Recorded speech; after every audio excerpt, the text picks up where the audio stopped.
Halo para calon papa mama, kita kumpul pada siang hari ini membicarakan tentang financial, tepatnya financial planning. Financial planner ini adalah sesuatu yang sudah hari-hari kita kerjakan. Contoh paling mudah, kalau kita pacaran, mau datang ke rumah pacar, kita ngitung duit. Nanti kalau buat makan, buat nonton, buat apa, kita perlu duit sekian. Hitung dompet ada nggak? Oh ada. Kalau dompetnya nggak cukup, yang paling dekat adalah pinjam uang dulu teman. Ditunggu kiriman orang tua. Itu sudah planning. Ya, itu sudah planning dalam lingkup yang kecil. Itu sudah planning. Financial planning itu sederhananya adalah penghasilan di satu sisi, pengeluaran di sisi yang lain. Kalau posisinya ini penghasilan, ini pengeluaran, berarti mesti tinggi penghasilan. Kan begitu. Surplus. Tapi kalau misalkan ini penghasilan, ini juga pengeluaran sekian, atau bahkan lebih, jadinya defisit. Kurang. Kan begitu. Nah, ini yang kita akan bicara lebih lanjut. Oleh karena bisa terjadi defisit, bisa terjadi surplus kalau lebih, maka kita harus pandai-pandai melakukan suatu pengaturan, penyisihan dana, pengalokasian dana. Kalau misalkan Anda punya duit 10 juta lah, 10 juta, 10 juta, satu bulan 10 juta. Kemudian Anda sisihkan 2 juta. Berarti pengeluaran Anda maksimum harus 8 juta, begitu kan? Ya. Nah, sebaliknya juga gitu, kalau pendapatan 10 juta, kemudian pengeluaran 12 juta. Lah, 2 jutanya dari mana? Jadi, penyisihan dana, pengalokasian dana, ini yang kemudian kita kenal dengan nama financial planning.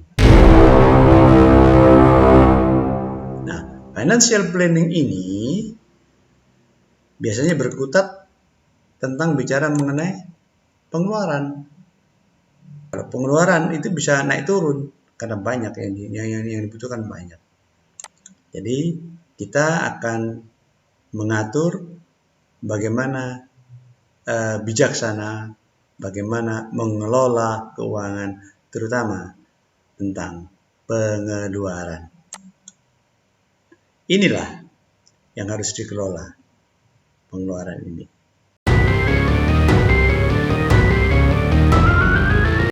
Kita sekarang masuk ke grafik ini ya. Sini, yang lurus ini, ya, lurus ini, itu X. Itu sumbu keuangan, menunjukkan jumlah keuangan. Tapi kalau yang di bawah ini, itu usia kita. Jadi, kemarin masa lalu kita adalah seperti ini. Ikut orang tua, gaji pas-pasan, bukan gaji lah ya, uang pas-pasan, ya nggak mau tahu itu pada usia, ya sampai 23 tahun lah, 23 ya, ketergantungan kepada orang tua. Itu tapi masa lalu kan. Masa sekarang ini kita di sini nih. Pada usia-usia antara 23 sampai 35 kita siap-siap menikah di sini kan. Para nikah sudah mulai belajar uang. Ya, ini kan jumlah uang kita ini. Nah, ini uang. Ya, di atas ya. Belajar uang masa kini. Kita akan masuk kepada keluarga. 1-2 bulan lagi, mungkin 3 bulan lagi kita akan menikah, kita kan sudah berubah lagi. Berubahnya di mana? Di sini. Kita posisinya adalah menikah ini kita seterusnya sekali ya. Tidak bisa ulang ini. Pasangan punya masa produktif untuk menghasilkan uang. Bekerja, naik terus, tabungannya naik sampai di sini. Sampai usia 55 punya tabungan di sini. Tingkat keuangan sudah sampai di sini. Ini adalah masa depan. Tapi untuk bisa mempunyai keuangan hingga seperti ini, tentu memerlukan pengaturan keuangan. Lanjutnya, masa depan kita, usia setelah pensiun. Nah, itu dia. Happy ending, karena kita ada uang, bisa kemana-mana, suka senang. Meskipun uang bukanlah segalanya, tapi segalanya butuh uang. Ya, itu dikatakan sebagai happy ending. Kemudian, ini, yang produktif semacam ini, ya pengaturan ini, banyak orang juga yang sudah berupaya terus sampai di sini ketika pensiun, dia banyak uang, dia banyak ikut investasi yang ternyata bodong, scam, ikut asuransinya juga tutup, juga banknya juga tutup, jadi uangnya nggak kembali. Dia langsung bisa nyungsep ke sini, menjadi sad ending. Itu sudah diatur pun bisa demikian. Apalagi bila dari muda sejak sekarang ini tidak pernah mau berupaya untuk menabung, berupaya untuk bekerja lebih keras, sehingga dari dulu pun menikah terus makin habis. Nah, ini sedikit gambaran tentang financial siklus keuangan kita. Nah, dari siklus ini kita diingatkan bahwa waktu nggak bisa berulang. Nah, saat itulah kita akan tahu hasil kerja kita, hasil pengaturan keuangan kita. Kini, pertanyaannya adalah, bila alami defisit kekurangan, apa yang harus dilakukan? Nah, ini, kita bicara defisit, kekurangan. Nah, bagaimana kalau kurang? Satu, dengan menambahkan. Apa yang ditambahkan? Ya, apapun. Ini passive income misalkan. Dari bisnis ada yang ikut trading, ada yang ikut multi level, ada yang ikut atau buka usaha kecil-kecil, ya. Itu bisa menambah penambahan ini. Bahkan yang ekstrim pun ada dengan menambahkan ganti kantor, ganti tempat perusahaan, bahkan ganti usaha untuk sementara, yang penting dapat untung dulu. Contoh di pandemi ini, ya, masker, disinfektan gitu kan. Itu kan banyak yang berlomba-lomba ke sana. Nah, itu dengan cara menambahkan sehingga defisit kekurangan bisa tertutupi. Sekarang kalau tidak bisa menambahkan, lalu bagaimana? Nah, kita mau mengatur. Apa yang diatur? Nih, ini yang akan kita bahas. Pos-pos pengeluaran itu ada banyak. Ada kebutuhan, ada hutang, ada keinginan, tabungan, investasi. Apa itu kebutuhan? Kebutuhan itu adalah biaya yang harus dibayar untuk kehidupan sehari-hari.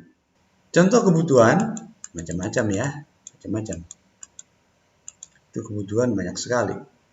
Nah, dari kebutuhan ini pun masih mungkin mau disaring.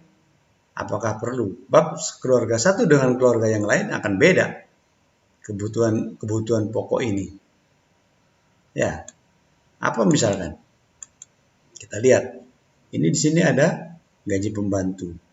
Kalau emang tidak mampu bayar pembantu sementara waktu luang bisa dipergunakan, ya mungkin tidak pakai pembantu dulu, atau supir kita tidak pakai dulu, gitu kan? Beda-beda. Mengenai hutang, jadi biasanya pinjaman tuh jarang yang 0% ya. Dari pokok selalu ada tambahan bunga, apalagi kalau kredit card. Itu bunganya berlipat-lipat. Ada hutang 1 juta, bayarnya minimum cuma 10%, 100 ribu, 900 ribunya bulan depan kena bunga lagi. Bulan depan kena bunga terus bertumpuk. hutang pun banyak macamnya. Jadi berhati-hatilah di dalam menggunakan hutang. Apalagi hutang online pun mudah. Ya, hutang online pun mudah. Jadi sungguh-sungguh bijaksanalah. Kita akan masuk pada pengeluaran yang namanya keinginan. Apa keinginan? Keinginan adalah kebutuhan yang tidak mendesak. Kalaupun tidak terpenuhi, itu tidak akan terlalu mempengaruhi kehidupan seseorang, kehidupan rumah tangga. Harusnya begitu. Banyak keinginan. Peralatan elektronik, musik-musik, makanan di luar, barang-barang bermerek, rekreasi, macam-macam. Bisa dibaca sendiri ya. Itu keinginan. Yang intinya, jika tidak terpenuhi, tidak akan terlalu mempengaruhi kehidupan kita. Kita pasangan, kehidupan rumah tangga maksudnya. Wants versus need. Keinginan banding dengan kebutuhan. Apa bedanya? Seseorang tidak akan mati hanya karena keinginannya itu tidak terpenuhi. Keinginan manusia tidak pernah akan ada habisnya sepanjang dia masih hidup. Jadi, ketika hendak membeli sesuatu, pikirkan terlebih dahulu, apakah itu memang suatu kebutuhan atau sekedar keinginan. Putuskan itu. Lebih lanjut adalah kita bicara mengenai tabungan. Ya, kalau sudah bisa menabung ya sudah. Banyak model tabungan. Tabungan adalah dana yang disiapkan untuk berjaga-jaga saat kita membutuhkan atau bila dalam keadaan mendesak. Ya, deposito apa ya, biasanya tabungan-tabungan yang bersifat memberikan jaminan dan bisa kita ambil kalau berupa tabungan ya. Tapi kalau berupa asuransi ya kita nggak bisa ambil. Investasi itu lebih tinggi lagi dibanding dengan tabungan karena deposito itu makan waktu yang cukup panjang. Saham juga makan waktu cukup panjang. Contoh-contoh investasi menurut saya ya. Properti demikian juga ya. Itu. Nah, dari macam-macam pengeluaran itu tadi kita akan membahas bagaimana memanage keuangan. Ini kita memanage keuangan ketika kita masih memiliki hutang. Ya kira-kira seperti ini. 50% itu untuk kebutuhan ya. Kemudian 30% untuk hutang, bayar hutang, 10% untuk memenuhi keinginan dan tabungan. Bisa begini pun sudah hebat. Ya. Ini sudah bagus. Memang lebih bagus lagi kalau posisi Anda tidak memiliki hutang. Kebutuhan 50%, keinginan bisa lebih tinggi memenuhinya, tidak usah bayar hutang, tidak punya hutang. Malah nabung dan bisa investasi. Lalu, ini yang penting. Jika teman-teman tidak memahami pos-pos pengeluaran, itu ada bahayanya.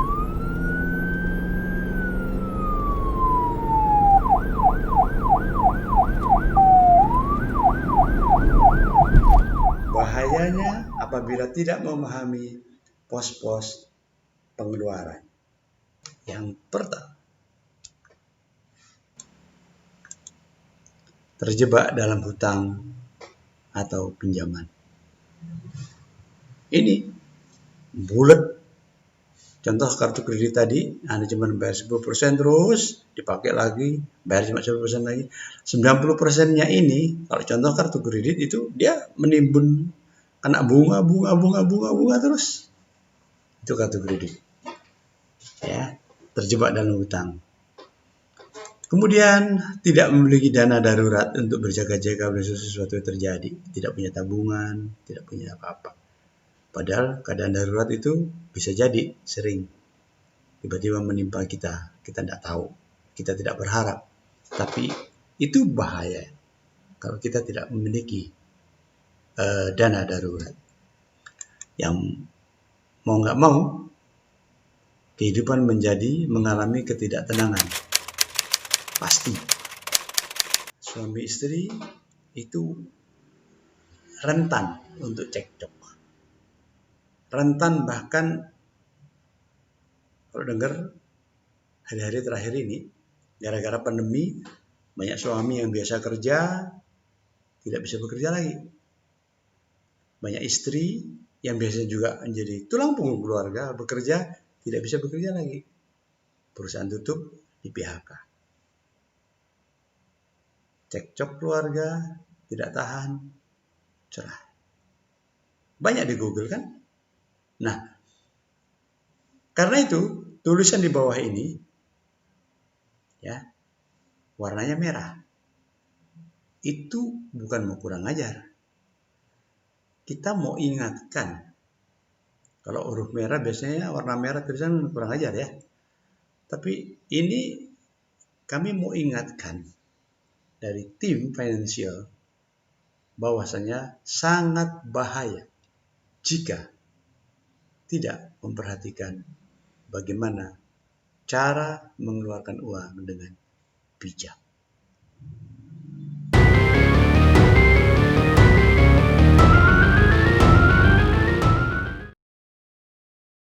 Bagaimana kita mengelola keuangan ini dari sisi kehidupan antara suami istri? Ada syaratnya. Pertama, komunikatif. Seorang suami harus komunikatif dengan istrinya, saling berkomunikasi. Kemudian ada lagi keterbukaan. Ya komunikasi tapi nggak terbuka, jadi hanya basa-basi. Jangan, itu harus terbuka. Apalagi tentang uang, harus terbuka. Saya dapat uang sekian, saya akan keluarkan sekian untuk ini. Yuk kita buat beli mobil kah, gini kah, atau itu terbuka. Atau ini orang tua saya sakit, ini saya perlu gini. Bicarakan. Tidak mudah, tapi ini syarat. Kalau mau berhasilnya merencanakan keuangan dalam keluarga. Komunikatif, keterbukaan, masih harus tambah lagi dengan kejujuran. Kejujuran itu biasanya kalau dalam soal uang ini sudah menyangkut jumlah. Setelah sepakat melakukan itu semua, jangan lupa komit dan konsis.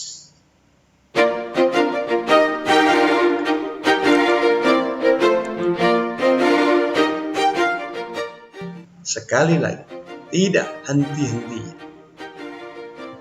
Kami dari tim financial mengingatkan pasangan suami istri dalam rangka memanage keuangan ini harus komunikatif, terbuka, jujur, komit, dan konsis.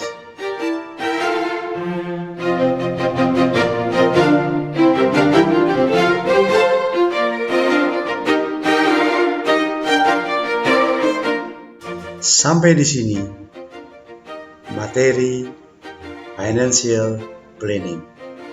Sukses buat para pasutri, sukses menjalankan kehidupan rumah tangga. Tuhan memberkati.